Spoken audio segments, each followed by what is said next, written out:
नमस्ते बच्चों, मैं आशा चांद। स्वागत है आपका हिंदी क्लास में।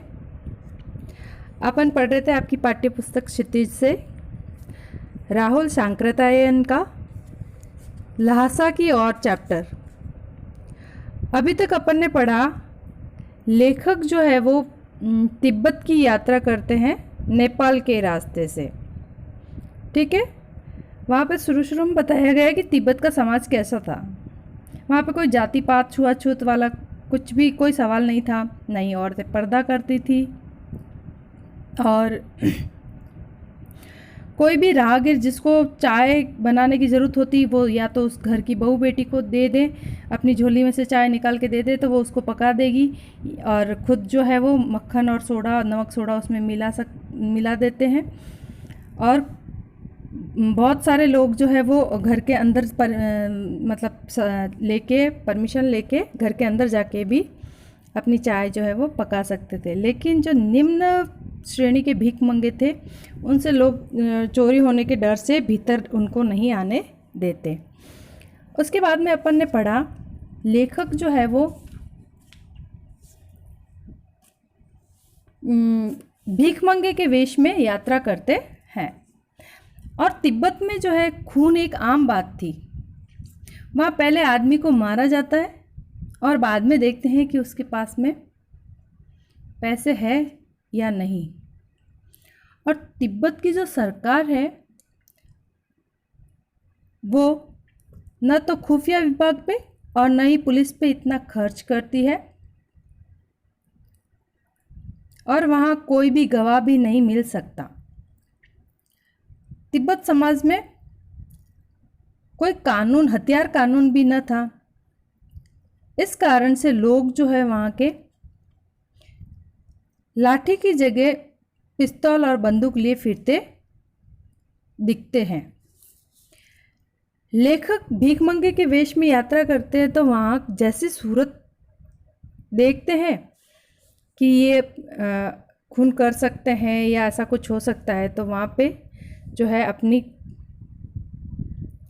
अपनी टोपी निकालकर कुची एक पैसा कहते भीख मांगने लग जाते। इस प्रकार से जो वह अपने डर को दूर कर लेते हैं। ठीक है बच्चों, आगे पढ़ते हैं। अब लेखक आगे की यात्रा के लिए 2 घोड़े करते हैं, एक अपने मित्र सुमति के लिए, एक स्वयं के लिए। और लंकोर जो 16-17 किमी दूर है की यात्रा करते हैं। दूसरे दिन हम घोड़े पर सवार होकर ऊपर की ओर चले। डांडे से पहले एक जगह चाय पी और दोपहर के वक्त डांडे के ऊपर जा पहुँचे। हम समुद्र तल से 17-18 हज़ार फीट ऊंचे खड़े थे। हमारी दक्षिण की तरफ पूरब से पश्चिम की ओर हिमालय के हजारों श्वेत शिखर चले गए थे। भीटे की ओर देखने वाले पहाड़ बिल्कुल नंगे थे। भीटे का अर्थ है ऊंची जगह। पहाड़ के ऊपर की जो जगह होती है उसको भीटे कहा गया है यहाँ पे। तो भीटे का अर्थ है टीले के आकार का कोई ऊंचा सा स्थान होता है, उसके लिए आया है। तो यहाँ की स्थिति बता रहे हैं लेखक की जो है एक तरफ श्वेत शिखर वो अभी पीछे रह गए हैं और दूसरी तरफ के जो पहाड़ है वो बिल्कुल नंगे हैं। वहाँ कोई सफ़ेदी न, वहाँ कोई सफ़ेद चादर है, न ही किसी तरह की हरियाली है। सिर्फ पत्थर के पहाड़ जो है वो दिख रहे हैं। उत्तर की तरफ बहुत कम बर्फ़ वाली चोटियाँ दिखाई पड़ती थी। सर्वोच्च स्थान पर डांडे के देवता का स्थान था, जो पत्थरों के ढेर, जानवरों के सींगों और रंग बिरंगे कपड़ों की झंडियों से सजाया गया था। वो एक कोई देवता का स्थान था, तो वहाँ पे बलि जैसा कुछ होता होगा। तो ये सारी चीज़ें जो है वहाँ पे पत्थरों का ढेर, जानवरों के सींग, रंग बिरंगे कपड़े जो है बौद्ध भिक्षुक चढ़ाते हैं, इनकी झंडियाँ चढ़ती है रंग बिरंगी, वो सब वहाँ पे दिखाई दी। अब हमारे बराबर उतराई पर चलना था। हमें बराबर जो है, अभी तक तो लेखक की चढ़ाई थी, अब जो वापस नीचे उतराई की ओर चलना है। चढ़ाई तो कुछ दूर थोड़ी मुश्किल थी, लेकिन उतराई बिल्कुल नहीं। शायद 1-2 और सवार साथी हमारे साथ चल रहे थे। मेरा घोड़ा जो है, लेखक कह रहे हैं यहाँ पे, मेरा घोड़ा कुछ धीमे चलने लगा। मैंने समझा कि चढ़ाई की थकावट के कारण ऐसा कर रहा है और उसे मारना नहीं चाहता था। लेखक कह रहे कि मेरा घोड़ा जो है थोड़ा धीरे चल रहा था, तो उन्होंने सोचा अभी तक जो हमने चढ़ाई तय की है उस वजह से ये धीरे चल रहा होगा, और लेखक ने उसे मारना उचित नहीं समझा। लेकिन धीरे धीरे वह इतना पिछड़ गया कि लेखक जो है स्वयं को दन की कस्तों जैसा एक कोई उपन्यास का पात्र है, एक नायक है उपन्यास का, उसकी तरह खुद को महसूस कर रहे थे, की तरह अपने घोड़े पर झूमता हुआ चला जा रहा था। जान नहीं पड़ रहा था कि घोड़ा आगे जा रहा है या पीछे। घोड़ा जो है बहुत चुस्त धीरे धीरे चल रहा था, तो लेखक को ऐसा लग रहा था कि ये घोड़ा आगे चल रहा है या पीछे, और खुद को किसी उपन्यास का नायक समझ रहा था जो धीरे धीरे अपने घोड़े पर सवार होकर के चल रहा है। जब मैं जोर देने लगा तो वह और सुस्त पड़ जाता।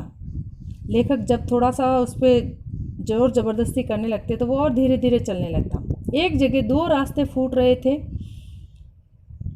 मैं बाएं का रास्ता ले मील 1.5 मील चला गया। आगे एक घर में पूछने से पता चला कि लंकोर वाला रास्ता जो है वो दाहिने वाला था। जब लेखक बहुत ज़्यादा पिछड़ गए तो आगे जाके देखते हैं कि उनको 2 रास्ते मिलते हैं, एक बाएं की तरफ जा रहा है और एक दाएं की तरफ। लेकिन लेखक जो है वो बाएं वाला रास्ता चुनते हैं और वो रास्ता गलत था। आगे जाके उनको पता चलता है किसी से पूछने पर कि जो लंकोर जाने वाला रास्ता है वो दाहिनी तरफ वाला था। लेखक फिर लौटकर उसी को पकड़ा। 4-5 बजे के करीब मैं गांव से मील भर पर था तो सुमति जी इंतज़ार करते हुए मिले। अभी लंकोर पहुंचने ही वाले थे कि उसके 1 किलोमीटर पहले ही उनके साथ जो मित्र थे सुमति, वो उनका इंतज़ार करते हुए मिले। सुमति जो है वो मंगोल होते हैं। मंगोलों का मुंह वैसे ही लाल होता है और अब वह पूरे गुस्से में थे। उन्होंने कहा, मैं 2 टोकरी कंडे फूंक डाले, 3-3 बार चाय को गर्म किया। मैंने बहुत नरमी से जवाब दिया। तो लेखक के जो मित्र होते हैं वो बहुत गुस्सा हो जाते हैं कि मैं इतनी देर से यहाँ पे आपका इंतज़ार कर रहा हूँ। मैंने 2-3 टोकरी कंडे भी फूंक डाले और 2-3 बार चाय भी उसको गर्म कर दिया। लेकिन लेखक जो है उनको पता है कि वास्तव में मैं बहुत लेट हूँ, लेकिन वो बहुत ही नरमाई से जवाब देते हैं। लेकिन मेरा कसूर नहीं है मित्र, देख नहीं रहे हो कैसा घोड़ा मुझे मिला है कि ये सब लेट जो है, मैं देरी से पहुंचा, इसका कारण मैं स्वयं नहीं हूँ, मेरा घोड़ा है। ये घोड़ा जो है वो बहुत ही धीरे चल रहा था। मैं तो रात तक पहुंचने की उम्मीद रखता था। लेखक कह रहे हैं कि मेरे को तो ऐसे लग रहा था मैं रात तक पहुंचूंगा। लेकिन खैर, सुमति को जितना जल्दी गुस्सा आता है उतनी ही जल्दी वह ठंडा भी हो जाता था। जैसे ही लेखक के मित्र जो है वो गुस्से में थे, लेकिन उसी प्रकार से लेखक का उत्तर सुन करके बहुत ही जल्दी जो है वो वापस शांत भी हो जाते हैं, अपने क्रोध को शांत कर देते हैं।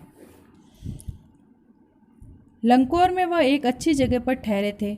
अब जब वो लंकोर जहाँ उनको पहुँचना था वहाँ पे अच्छी जगह मिल गई ठहरने के लिए। यहाँ भी उनके अच्छे यजमान थे। यजमान जो जिनके यहाँ अपन जाते हैं, क्या बोलते हैं उनको, आतिथ्य, है ना, वो अच्छी सेवा करने वाले थे। पहले चाय सत्तू खाया गया। रात में गर्मा गर्म थुक्पा मिला। थुक्पा जो है एक प्रकार का सत्तू होता है तिब्बत, जो बौद्ध धर्म के जो लोग होते हैं या फिर तिब्बत में, जिसमें चावल, मांस और मूली और हड्डी, इन सब का मिक्स करके एक लिक्विड सा जो एक बनाया जाता है खाद्य पदार्थ, उसको कहते हैं सत्तू थुक्पा। ठीक है बच्चों, कल पढ़ते हैं आगे। ओके।